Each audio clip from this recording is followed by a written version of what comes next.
Hello students, how are you all? I hope you all are doing very well. So students, today we are going to start our chapter number 8, Animal Transformation.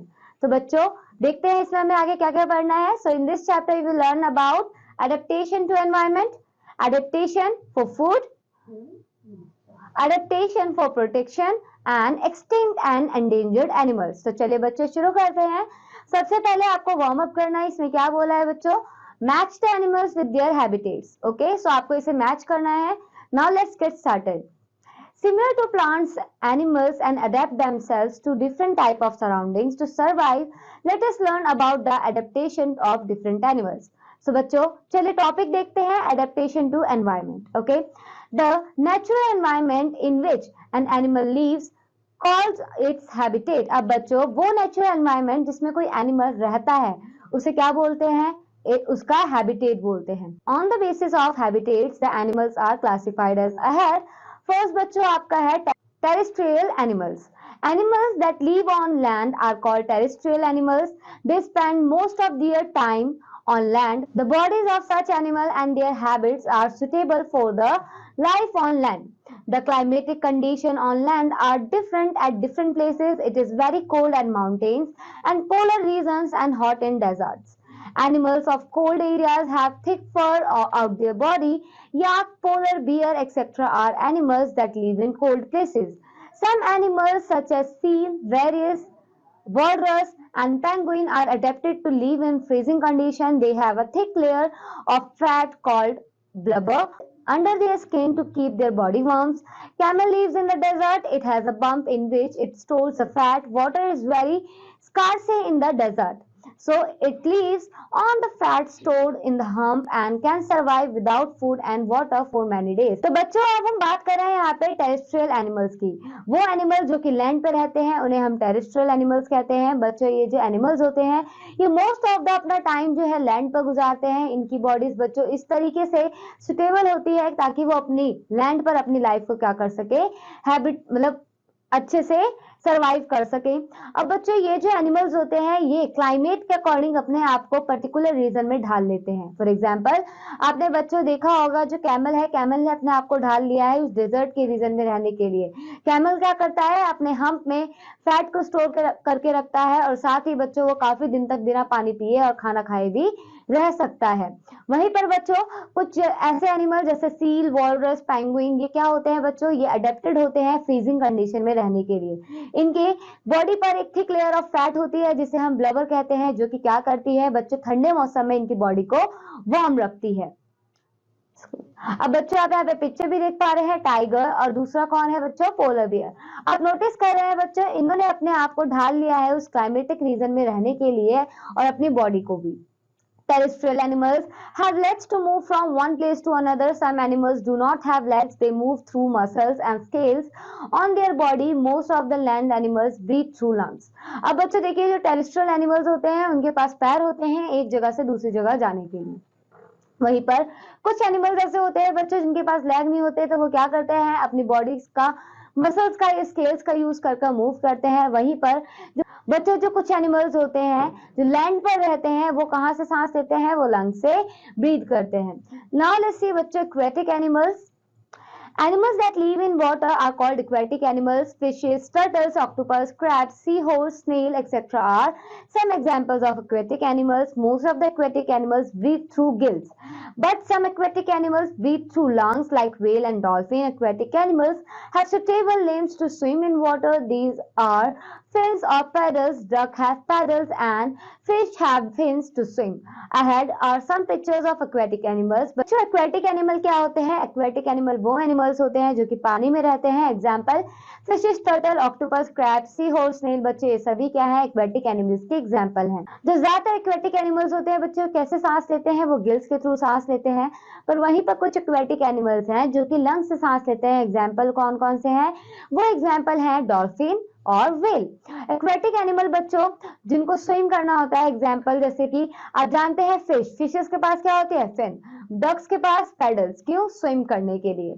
अब बच्चों यहाँ पे हम कुछ aquatic animals की pictures देखते हैं. जैसे कि आप देख पा रहे हैं फिश, फिश के पास फिन होती है, then duck and octopus. Now let's see बच्चों amphibians. Amphibians spend their leaves partly on land and partly in water.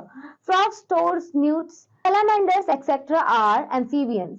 They have lungs which help them to breathe on land. They can breathe through their most skin in water. अब बच्चों देखिए, जो amphibians होते हैं ये थोड़े time पानी में रहते हैं, थोड़े टाइम लैंड पे रहते हैं। जब ये पानी में रहते हैं तो अपने स्किन के थ्रू सांस लेते हैं, और वहीं पर जब ये लैंड में आ जाते हैं तो अपने लेग्स के थ्रू सांस लेते हैं। They have limbs that help to swim. अब बच्चों इनके पास लिम्स होती हैं जो कि इन्हें स्विम करने में हेल्प करती हैं।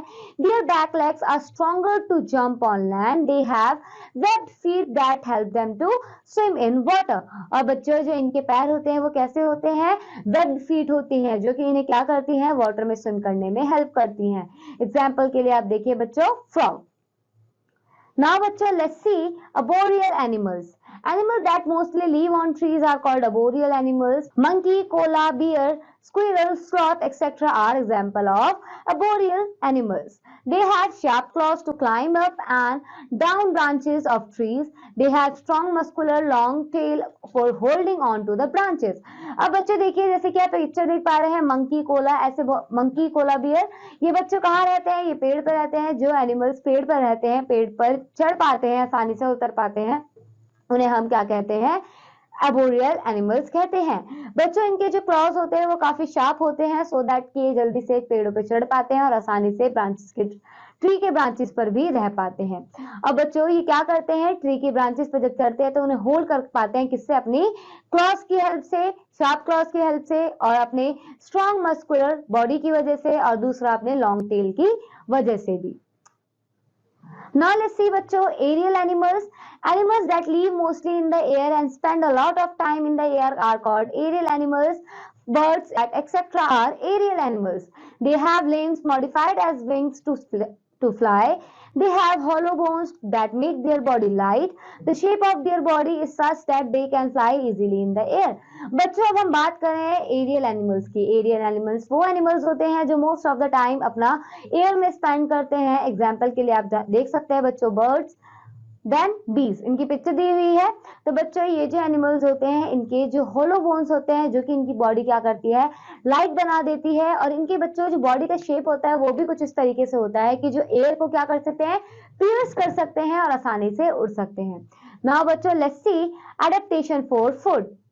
Different animals eat different type of food. Some animals eat plants, some animals eat flesh of other animals. The mouth parts and limbs are also featured according to their food habit. On the basis of food habit, animal can divide it into different categories. अब बच्चे देखिए बहुत सारे animals होते हैं जो अलग अलग खाना खाते हैं। कुछ प्लांट्स खाते हैं, कुछ दूसरे एनिमल का फ्लैश खाते हैं। बच्चों इनके जो माउथ के पार्ट्स होते हैं और लिम्स होते हैं वो भी इसी तरीके से फीचर किए होते हैं इनके फूड हैबिट के according.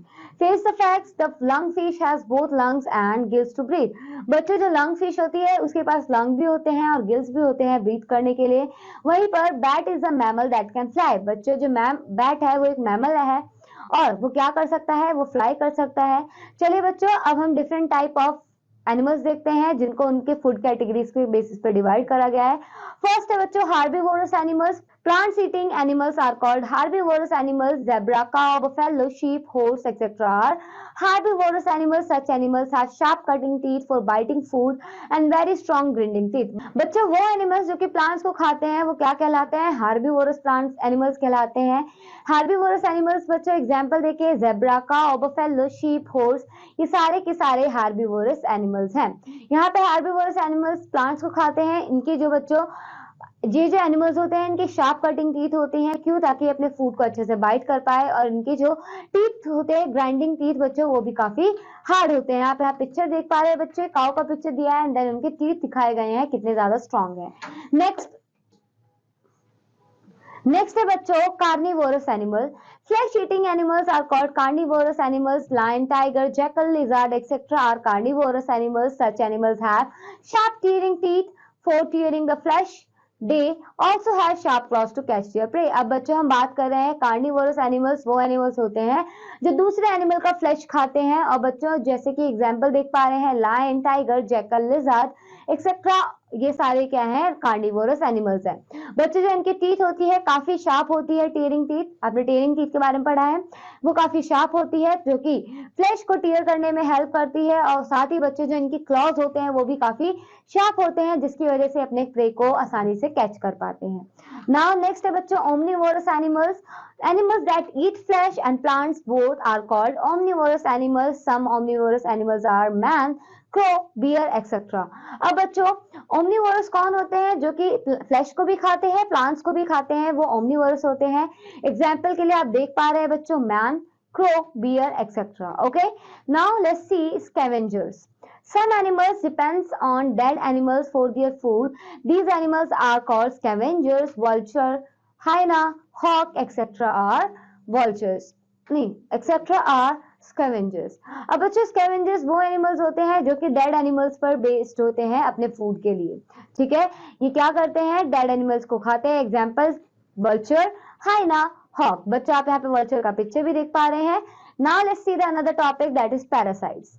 Parasites are such animals that live on or inside the bodies of other animals for their food. They get their food by sucking the blood of host animals. Mosquitoes, leech, hookworms, etc. are parasite. The animals on which parasites depends are called host animals.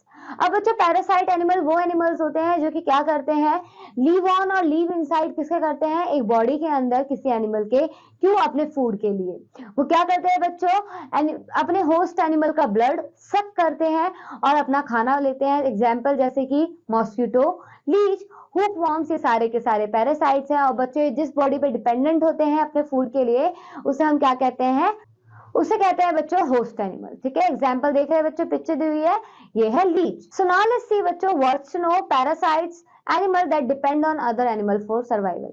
बच्चों parasite का क्या मतलब होता है, parasite का मतलब है वो एनिमल जो दूसरे एनिमल पे डिपेंडेंट हो अपने सर्वाइवल के लिए। Now let's see adaptation for protection. Animals have adapted themselves in many interesting ways to protect themselves from their enemies. बच्चों एनिमल्स जो है उन्होंने अपने आप को अडेप्ट कर लिया है काफी इंटरेस्टिंग वेज से, काफी मैनी इंटरेस्टिंग वेज में अपने आप को प्रोटेक्ट कर लिया है। क्यों, ताकि वो अपने दुश्मनों से बचा सके। पहला है some animals move fast to escape from their enemies. Rats, rabbits and deers are such animals. Elephant and hippopotamus are big in size. Their sizes scarcely their enemies.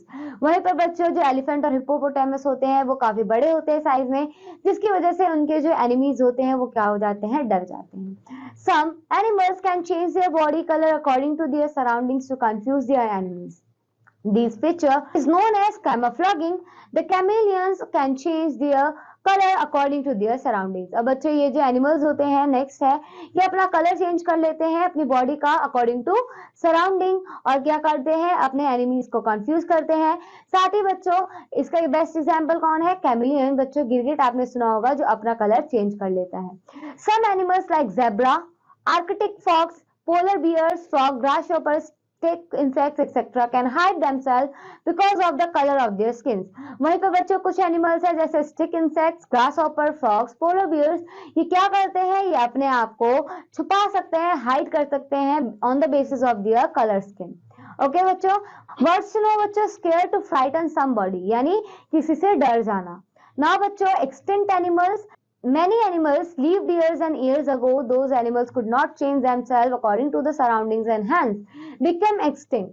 Some animals of extinct animals are dodo, mammoth, monk, seal, etc. अब बच्चों देखिए extinct animals वो animals होते हैं जो काफी years two years ago रह रहे होते हैं, और वो क्या करते हैं, वो अपने आप को सराउंडिंग के अकॉर्डिंग नहीं कर पाते, क्या नहीं कर पाते, ढाल नहीं पाते, और वे लुप्त हो जाते हैं। एग्जाम्पल क्या है बच्चों, डोडो, मैनमोथ और मोंगसील्स, जैसे कि आप पिक्चर भी देख पा रहे हैं बच्चों। ये जो एनिमल्स हैं ये क्या हो चुके हैं, अब एक्सटिंक्ट हो चुके हैं। Now let's C endangered animals. Many animals are in danger due to the destruction of forests by human beings for their needs. The number of some animals such as tigers, cheetahs, giant pandas and Indian rhinoceros are fast declining and they may soon disappear completely from the earth. These animals are called endangered animals. बच्चों endangered animals वो animals हैं जो कि danger में है, किसमें, मतलब extinction होने में। Reason behind that बच्चों, हम human beings क्योंकि हम अपनी needs को पूरा करने के लिए forest को काट रहे हैं जो कि उनके रहने का घर है। बच्चों अगर ये चलता रहा तो वो एक दिन लुप्त हो सकते हैं। ठीक है, एग्जाम्पल के लिए tiger, cheetah, giant panda and Indian rhinoceros. So चलिए बच्चे देखते हैं fun activity. Why do cockroaches come out in winter? Find a cockroach and gently turn it upside down. Now observe how much time it takes to move like a normal. अब बच्चे इसमें क्या बोला गया है कि कॉकरोच अक्सर ठंडी में बाहर क्यों आते हैं, तो आपको ये पता करना है। साथ ही बच्चे इसमें ये बोला गया है कि आपको एक कॉकरोच लेना है, उसे क्या करना है, पलट देना है, अपसाइड डाउन कर देना है, ठीक है, और ऑब्जर्व करना है कि वो अपने नॉर्मल पोजीशन में आने में कितना टाइम लेता है। Now let's see scratch your mind. So scratch your mind में क्या बोला है बच्चों, animal adaptation. First we will see adaptation for protection. तो पहला क्या है बच्चों, कैमोफ्लेजिंग, ठीक है। Now let's see lack of adaptation. तो बच्चों इसका क्या है, लीड्स टू, पहला है आपका endangered animals, then extinct animals. तो ये दो कारण है बच्चों अडेप्टेशन को लैक करने का। Next adaptation for food. तो बच्चों इसमें आते हैं herbivores, omnivorous, parasites, carnivorous, scavengers. Now next is adaptation to environment, terrestrial animals, aquatic animals, amphibians, aerial animals, then arboreal animals। तो बच्चों ये थे हमने जो भी टॉपिक्स आपके कवर करे थे।